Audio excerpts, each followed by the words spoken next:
গতকাল ফ্যাসিস্ট শেখ হাসিনার আরেকটি কল রেকর্ড ফাঁস হয়েছে। সেখানে দেখা যাচ্ছে যে আওয়ামী লীগের একজন কর্মী ফ্যাসিস্ট হাসিনাকে বলছে যে আমরা তো খুব বিপদে পড়ে গেছি, অপারেশন ডেভিল হান্টের ফলে আমাদের ধরে নিয়ে যাচ্ছে, আমাদের বাড়িঘরে মব জাস্টিসের নামে হামলা করা হচ্ছে, যার ফলে আমরা খুব বিপদে আছি। তো এক্ষেত্রে ফ্যাসিস্ট হাসিনা তার কর্মীদের সান্ত্বনা দিচ্ছে যে আর বেশি দিন না, আর এক মাসের মতো এই সরকারও টিকবে না। তোমরা নামে লিস্ট করে থাকো যেসব বিএনপি জামাতের নেতাকর্মীরা, এবার এক টাকাও আমরা ছাড়বো না।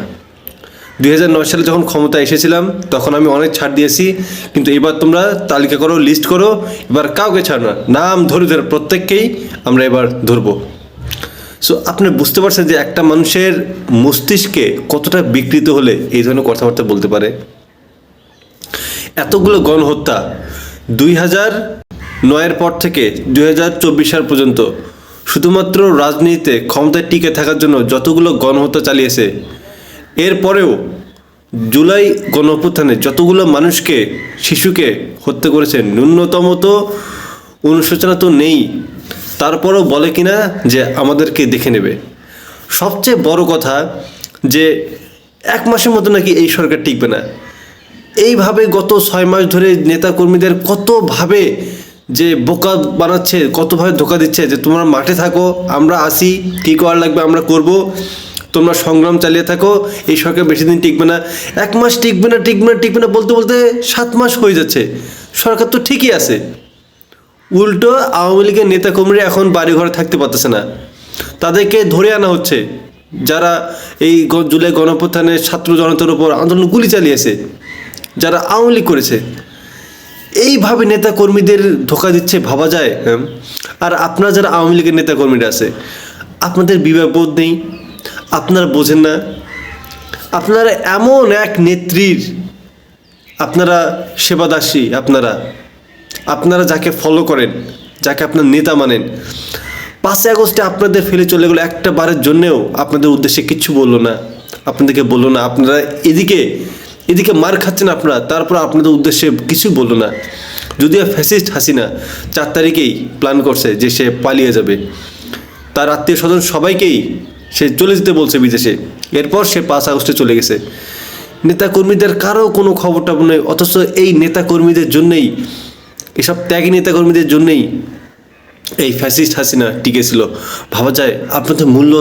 আপনাদের জীবনের মূল্য তার কাছে কিছু নেই, আপনাদের উস্কে দিচ্ছে, আপনার রাস্তায় নামবেন, আপনার জনগণ হয়তো মার খাবেন, আপনারা মারা যাবেন।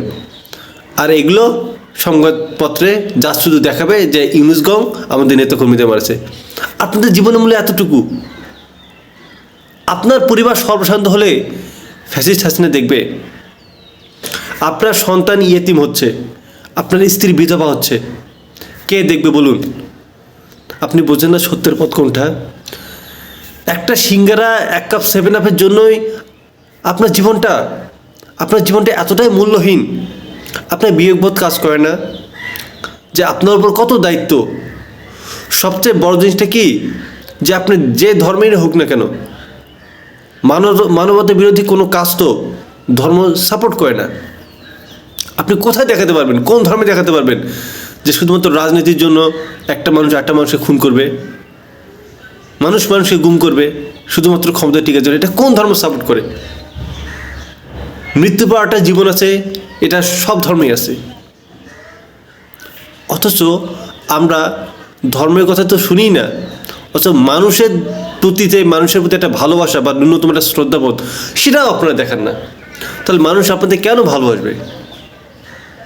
এখনও যদি নিজেকে শুধরাতে না পারেন, এখনও যদি নিজের মতো অনুশোচনা আনতে না পারেন, তাহলে আজ নয় কাল এর পরিস্থিতি অত্যন্ত ভয়াবহ আপনার সম্মুখীন হতে হবে।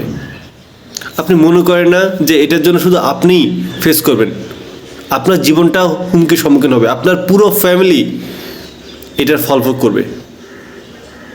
আপনি আওয়ামী লীগ করেন, আপনি সত্যি করে বলেন তো যে আপনাকে কয়জন ভালোবাসে, আপনার ফ্যামিলিকে কয়জন মানুষ ভালোবাসে? ক্ষমতা দিয়ে কী করবেন আপনি? যদি আপনি মানুষের ভালোবাসা না পান, চুরি ডাকাতি ছিনতাই করে কোটি কোটি টাকা বানিয়ে কী লাভ যদি মানুষ আপনাকে ভালো না বাসে? আপনি দিনে মানুষকে হত্যা করেন, একজন সন্তানের বাবাকে আপনি হত্যা করে তাকে আপনি এতিম করে ফেলেন, আর রাত্রিবেলা এসে আপনি আপনার সন্তানকে কাছে কোলে নিয়ে আপনি চুমু খান। আপনার বিবেকবোধ কাজ করে না যে আপনি আর একজনের বুক খালি করলেন? ওই লোকটা তো কারো না কারো সন্তান, ওই লোকটা তো কারো না কারো বাবা। আপনি যে স্ত্রীর সাথে আপনি যে কথাবার্তা বলেন, স্ত্রীর সাথে এত রোমান্স করেন রাত্রে, দিনের বেলা যাকে আপনি হত্যা করলেন, একটা বারও কি আপনার মনে হলো না যে ওই স্ত্রীটা তো ওই স্বামীর জন্য অপেক্ষা করে, ওই স্ত্রীটারও তো কিছু একটা ভাগিদার, অথচ আপনি তাদের হকগুলোকে নষ্ট করলেন। আপনি শুধু একজনের হক না, আপনি একজনের বাবা হিসেবে, ভাই হিসেবে, সন্তান হিসেবে, একজন নাগরিক হিসেবে আপনি সবার হক নষ্ট করলেন। এর দায়ভার কে নেবে বলুন? তারপরেও কি আপনার অনুশোচনা হয় না? আর কীভাবে আপনাদের বোঝাবো বলেন? আর কীভাবে বলেন? আমি তো একজন শিক্ষার্থী, আমি তো একজন মানুষ। আমরা দেখতেছি যে আওয়ামী লীগের ওপর কীরকম একটা নির্যাতন চালাচ্ছে, বাট এটা তো আপনারা তো ডিজার্ভ করেন, এটা আপনারা ডিজার্ভ করেন, কারণ আপনার গত 16-17 বছরে এমনই করেছেন সাধারণ জনগণ, এর থেকেও বেশি। আমাদের খারাপ লাগে, যেমন কয়েকদিন আগে গাইবান্ধার সাদুল্লাপুরে একটা আওয়ামী লীগ নেতাকে দুর্বৃত্ত এসে ওপেন প্লেসে রাস্তায় কুপিয়ে কুপিয়ে হত্যা করলো। কি বলবো আমি? আলহামদুলিল্লাহ বলবো? আমার খারাপ লাগে ভাই, খারাপ লাগে। সেও তো কারো সন্তান, সেও তো কারো বাবা। এই জিনিস আপনারা মনে করেন না? আপনি অন্য কাউকে মারুন বা আপনাকে কেউ মারুক, দিন শেষে আমরা তো ক্ষতিগ্রস্ত হচ্ছি। আমার পাশে বাড়ির লোক ধরলাম সে আওয়ামী লীগ করে, তার সাথে আমার ভালো সম্পর্ক, রাজনীতির কারণে হয়তো মতভেদ থাকতে পারে, ওই লোকটা যদি না যদি থাকে আমার খারাপ লাগবে।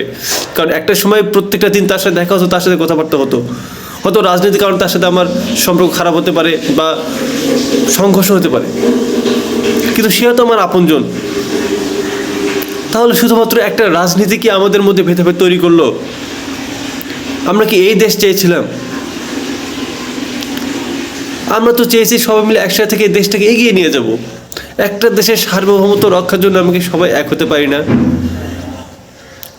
বিএনপি, আওয়ামী লীগ, জামাত, যে রাজনীতি দল থাকুক না কেন, একটা গণতান্ত্রিক রাষ্ট্রের রাজনৈতিক দল থাকবে, তাদের ভিন্ন মত থাকবে।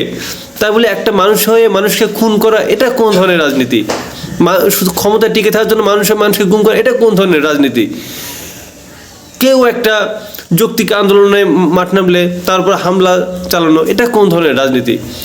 ক্যাম্পাসে যেখানে পড়াশোনা করা উচিত শিক্ষার্থীদের, সেখানে কেন শিক্ষার্থীদের বারবার আন্দোলনে নামতে হয়? সেখানে কেন শিক্ষার্থীদের ওপর হামলা চালানো হয় একটা শিক্ষা প্রতিষ্ঠানে? এটা কোন ধরনের রাজনীতি? কেন শিক্ষা প্রতিষ্ঠানগুলোকে রাজনীতির কেন্দ্র ধরা হচ্ছে এখন? এটা তো আমাদের ভাবার বিষয়। আমরা কবে শুধরাবো নিজেদেরকে? আফসোস, আমরা আজও বুঝলাম না, আমরা আজও সভ্য হতে পারলাম না। গত 54 বছর ধরে আমরা শুধু এইসব বাণীগুলোই শুনতেছি, এগুলো বলতেছি, কিন্তু দিন শেষে ফলাফল টোটালি জিরো।